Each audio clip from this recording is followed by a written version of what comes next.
సంవత్సరాల తరబడి ఎన్ని మందులు వాడినా మీ మోకాల నొప్పులు తగ్గట్లేదా? ప్రాణ పెయిన్ క్లినిక్ లో అత్యాధునిక చికిత్స.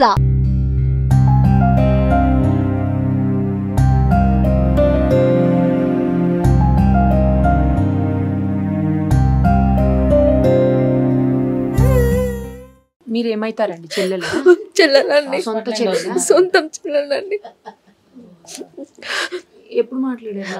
నేను నాతోటి లాస్ట్ మాట్లాడాడని 9:38కి, మార్నింగ్ 9:38.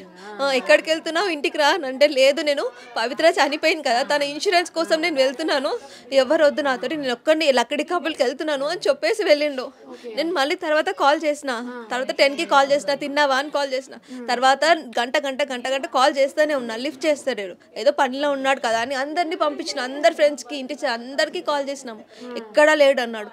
డౌట్ వచ్చి మళ్ళీ అక్కడికి పంపిస్తే ఇద్దరు వెళ్ళిన పిల్లలు ఇద్దరు చెప్తున్నారు, విండోస్ నుంచి చూస్తే సూసైడ్ చేసుకున్నాడు, హ్యాంగ్ అవుట్ అయిపోయింది అని అన్నారు. డోర్స్ పళ్ళగొట్టినారంట, డోర్స్ పళ్ళగొట్టి చూసే వరకు హ్యాంగ్ అవుట్ అయిపోయినాడు. అప్పటికి బాడీ గట్టిగా అయిపోయిందంట. ఎంతసేపు అయిందో మనకు తెలియదు, కాల్ లిఫ్ట్ చేయలేదు. కింద వాచ్మెన్ కూడా కాల్ చేస్తూనే ఉన్నాడంట, వెంటనే కాల్ చేస్తూనే ఉన్నాడంట.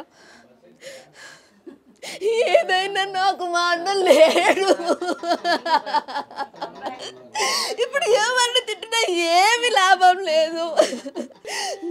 నేను పోస్ట్ ఇప్పుడు హాస్పిటల్కి వెళ్ళేసి వస్తున్నా, లేదు నా అన్న బతికే ఉంటాడు, ఏదో హాస్పిటల్లో ఏదైనా అవుతుంది అనే కన్ఫామ్గానే వెళ్ళాను నేను హాస్పిటల్కి.